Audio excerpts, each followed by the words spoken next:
નાથ રે આલ્યા તને પુણ્ય દોહન કરવા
હું પણ આનું જે ભરાઈ રહેલું છે ને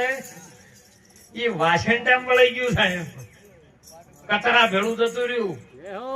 અને કચરામાં ભેળું ભેળું કચરો તો જાય બરોબર પણ કચરા ભેળો હીરો ખોવાઈ ગયો 5-25 ના ઝઘડામાં અને હીરો ખોવાનો હાથમાં રૂપી હીરો છે ને એ ઝઘડામાં જતો રહ્યો ખોવાઈ ગયો હવે પછી પૂર્વમાં ગોતો કે પશ્ચિમમાં ગોતો નદીઓમાં ગોતો સાગરમાં ગોતો પણ મળે કરો એ તો સંતોએ કીધું કે હીરલો પડ્યો છે તારા રુદિયામાં ગોત કરી લે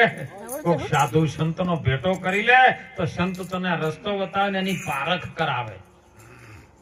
નહીતર ઓહમ બ્રહ્મામ સોહમ શંકર વિષ્ણુ રરા સુણાયો આ 3 દેવનું ચાલે ગુંજારું એનાથી અટક્યો સંસારો સદગુરુએ મને પારખનો રસ્તો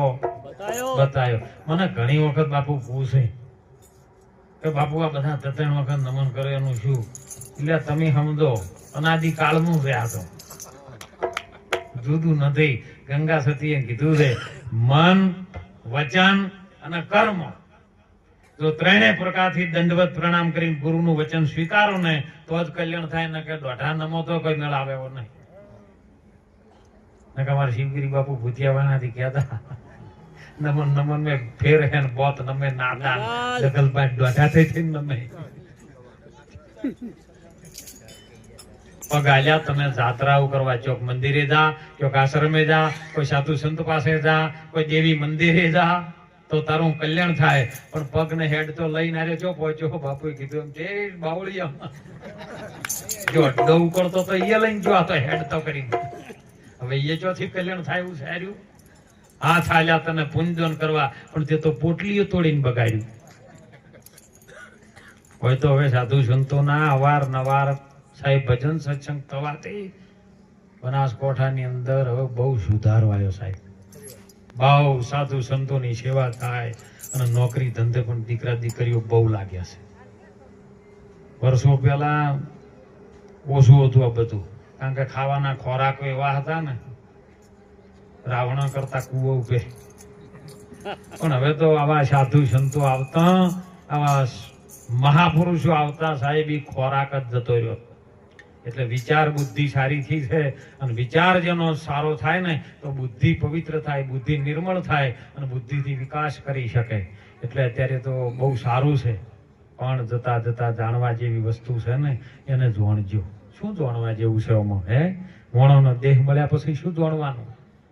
કે આપણને મોણોનો દેહ મળ્યો છે તો આ દેહને ચલાવવા વાળો કોણ છે? હે, આપણે કહીએ હું કરું હું કરું હું કરું, પણ હું કરું મનુષ્ય કહે છે, હું કરું કરતલ છે દૂજો કોઈ, આદરેલા આપણો અધ્વજ રહે અને મારો ધણી કરે છો. અને ધણી આજકાલનો નહીં, સતી તોરલ માતાએ કીધું, સાહેબ સનાતન ધર્મની નિજાર ધર્મના જે વરેલા હતા ને એમને કીધું તોરલમાં એ જાડેજા સરવણ કોદાળી લેજો હાથ, અને જાડેજો હાલ્યો ખેતર ખેડવા. અમે જયારે બાપુ આ ગુરુમુખના ચરણે જ્યાં નતા ને એટલે બધું શ્રવણ કોદાળી, એટલે અમારે મને કે કોઈક લોઢાની આવતી છે, કોઈક હોનાની આવતી છે, કોઈક પિત્તળની આવતી છે, તો શ્રવણ વળી કોઈક કોદાળી આવતી છે આવી. પણ જોયું તપાસીને જયારે ગુરુ મહારાજ મળ્યા, આવા સંતોનો ભેટો થયો ને તાણ ખબર પડી કે આ તો શ્રવણ કોદાળી કોઈક અલગ છે. કારણ કે બધા વાવે ઝાર ને બાદરો, અને જાડેજો વાવે નદીનો, તો બધાને ઝાર બાદરો પાછો ને જાડેજાને હાથે મોતી પાક્યા સાહેબ. અને એ વખતે તોરલ માતાએ કીધું કે જાડેજા આ હાડે નતું ને માસે નતું, શરીર શાનું બનેલું? હાડ માસનું. હાડે નતું ને માસે નતું, નતું ઉપર ચોમડું કે રુધિરાય, રુધિરાય એટલે લોહી, અને ઉપર ચોબડું નતું, લોહીએ નતું, મોસે નતું, હાડે નતું. શ્વાસ કે ઉશ્વાસ તેદી બે તોનું નહોતા. હમણાં વાણીમાં સુંદર આવી હતી સાહેબ. આ તો ભજન જેવું વાણી આવે ને એમાંથી સત્સંગ આવે કે ડાબી ચાલે છે ને ચંદ્રા કહીએ ને જમણા ચાલે રવિ ભોણા, પણ જો બંને બરાબર ચાલે તો એને કહીએ સુખમણા. અને સુખમણા છે ને મૂળ છે, મૂળ કર્મથી ઉત્પન્ન થાય છે. અને એ જો તાણ ભજન થાય ને કે આડાવડું જો એટલી કડા જીવ બધું સુખમણામાં જ ભજન થાય. અને ભજન એક વખત એ થઈ જાય ને શબ્દ પકડાઈ જાય ને પછી તમારું જીવન જતું રહેતો ના રહે. બાપુએ કીધું ને કે નોમ રહી જાય એ કણે, અને એ નોમ તમને એ પકડાઈ જાય સુખમણાની અંદર તો. અને એ વખતે મહાપુરુષે કે હાડ નતું, માંસ નતું, નતું ચામડા રુધિરાય, શ્વાસ કે ઉશ્વાસ તેદી દોનું નતા ને તેદી એ અલગ ધણી આપો. આપ હતા જાડેજા, તમે એ ધણીની ઓળખાણ કરો, અને એ ધણીની ઓળખાણ સદગુરુ મહારાજ કરાવે, બીજો કોઈ કરી શકે એવો. જે સદગુરુના વચનને વર્યા છે ને એમને ઓળખાણ થઈ. અને અનાદિ કાળથી બાપુએ કીધું સુંદર કે કોઈ હગું આપણે ઓળખતા નથી, દેહથી જોઈએ નથી, પણ છતાં તમે પૂછો કે ભાઈ જેસલ ને તોરલ, કે હા અંજારમાં થઈ ગયા. નરસિંહ મહેતા કે જુનાગઢમાં થઈ ગયા. જલારામ બાપો કે વીરપુરમાં થઈ ગયા. સદારામ બાપો કે ટોટણામાં થઈ ગયા. રામદેવ પીર સાહેબ પોકરણ ગઢની અંદર રણુજામ થઈ ગયા. કેમ? યાદ રહ્યા જેમને ભક્તિ રૂપી દિવાલો, કીર્તિ રૂપી દિવાલો ઉભી કરી, મોટી મોટી મેળીઓ ઉભી કરી ને, એટલે એમનું નામ ભક્તિમય હતું. અને ધર્મને વર્યા, સદગુરુના વચનમાં રહીને એમને કાર્ય જે કરવાનું હતું એ કર્યું, એટલે નામ રહ્યું. આપણી ચોથી પેઢીમાં આપણા બાપ દાદાનું નામ ના ખબર હોય હતા કે હોય અમારું દાદો ફોટમાં સરીઓ રાખતા હતા, બીજું કોઈ હતું નહીં. પણ અત્યારે તો સારું છે કલમ. આ તો આટલી મોટી મેદની હતી, અને એક બા છે ને કદી ભજનમાં ન જાય, એટલે બહુ બિચારી ગુરુમુખી હતી. એમના બાપાના ઘેર ભજન ભક્તિ એમને જોયેલું, અને કે બા તમે હેડો ને ભજનમાં, આજ તો બાપુને આયા છે, સત્સંગ સારું થાય છે. બાકી ભાઈ મને ભજનમાં ના ફાવે, તું તાર જા. ના ના ખરું પણ. એટલે કે એ વહુએ પાછું બીજા દાડે બીજી વહુને કીધું કે મારી હાહુને ઘણું કહું છું પણ આવતા નહીં ભજનમાં. એટલે પેલી બધી એક પ્રેક્ટિસ કરી, જુગતી વગર મુક્તિ ના હોય. એટલે બધી વહુએ ભેળી થઈને જુગતી કરી કે તું એમ કઈ ચિંતા ના કરી, આપણે તારી હાહુને ભજનમાં લઈ જવા નહીં. બીજા દાડે કથામાં બધો પ્રસાદ આવ્યો ને ભજન માંથી, એ બધો કે આજે આપણે ખાવાનો એના બાને ખવડાવ. ચોખ્ખા ચીનો બદામ કાજુ નાખેલો સીધો અને આઈને બાને ખબર બાલ્યો કે ભજનમાં આવું મળે છે કે હવે કે આ તો રોજ અરે બા આ શિરાનું તો જો વાત કરો છો અરે બાપુ જયારે સત્સંગ કરતા ને તાણે રોમ બોણ આવતો હોય અને જો રોમ બોણ એક વખત જો વાજી જાય ને તો આપણો બેડો પાર થઈ જાય એટલે કે તાણે આજ તો મારે આબુ જ છે પેલો શીરો પાડ્યો આ તો તાણે તો ગોઠિયા સારું આવતો હોય બાપુ તો કોઈ શીરા સારું આવતો અડધવડી સારી ચા પીવા આવતા હોય પણ જો આવો તમે તાર આવો હોય આવશો તો કોઈ કલ્યાણ થાય આવો એટલે બા તો બીજા દાડે જ્યાં પણ કે આ બધી વહુ એમ કહેતી હતી કે મહારાજ સત્સંગ કરવાનું ચાલુ થાય એટલે કે બોણ વાગે છે રોમ બોણ કે આપણે શેઠ બેહવા ગયો નજીક બેહવું નથી એટલે આ બધા નજીક બેઠા હતા બાએ શેઠ બેઠેલ અને એ અવાવર ઘર પડેલું એ ખેતરમાં રહેવા વાળા અને એ શીલે કોક ને બોકડીઓ બધેલો એટલે બા તો એ જ જઈને બેસી ગયા એટલે બરોબર હવે કોઈ દાડો ભજનમાં જેલો નહીં અડધો કલાક ગયો ને એટલે બાને આબા મંડે ડોલો એટલે માથું ડોલતા હતા એટલે પેલો બાજુ બોકડી ઉભો થઈ એને એમ થયું કે મારું બાને ગીત લેવી છે બોકડી ઉડડીને માર્યું ભેઠું બાની ટાલ ફોડી નાખી ફેર પૂછ્યું ફેર ટાલ્યું બે ત્રણ જ વખત ઝઘડા વાગ્યા ને બા આવતા ને પૂછ્યું પેલી વહુ કે બા ભજનમાં આયા તો તમે મહારાજ નું સત્સંગ પસંગ વાપર્યું કે નહીં એ સત્સંગ તો જબર કરે છે હો મહારાજ કે શું બોણ આવતા હતા તમને આટલા દાડાથી તો કોઈ દાડો બોણ નહીં વાજે મને તો વાજ્યા તો હવે આમાં બોણ કોઈ કોમમાં આવે ખરા એટલે હું તો દરેક ને વિનંતી કરું મંજીરા વગાડતા હોય ને શેરાઓ નજીક આવી ગઈ બેહું આ તો પેલા કશું ના વગાડે ને મરે આવીને બેસી જાય પેલા મંજીરા ચેડે વગાડે પછી આખાય ના ખાવે કોક ને જગ્યા આલજો ને મંજીરા વગાડતા હોય ઢોલક વાળા પાણી બે આવતો એના કોક તાલ આવે અને આનંદ છે ને એ કોઈના ઘરમાં ન મળે સાહેબ આનંદ છે ને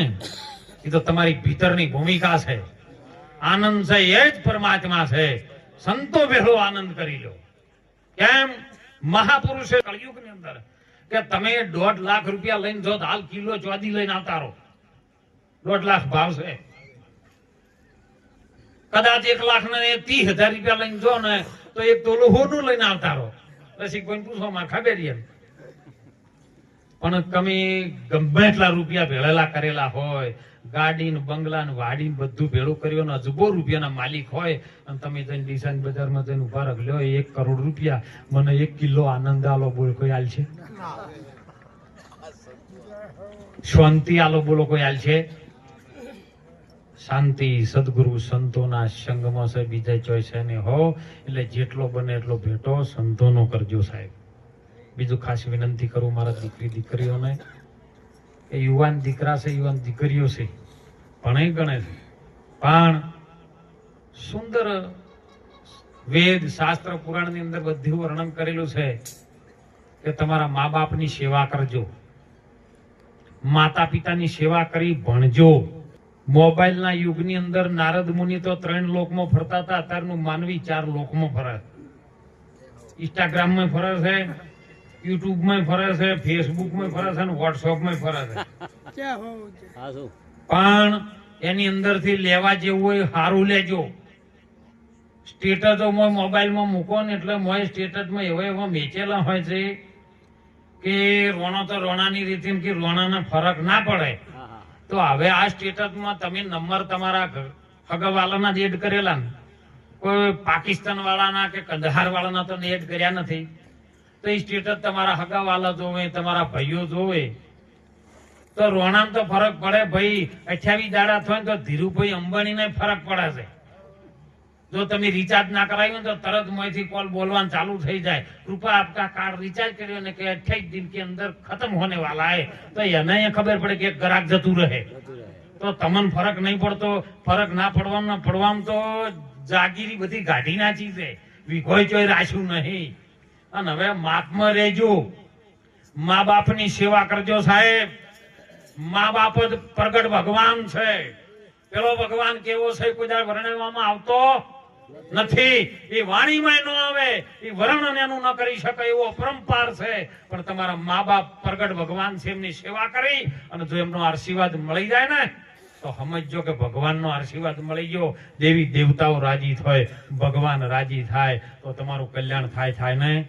માટે ભણજો ને ભણવાની સાથે સાથે સંસ્કાર ખૂબ રાખજો.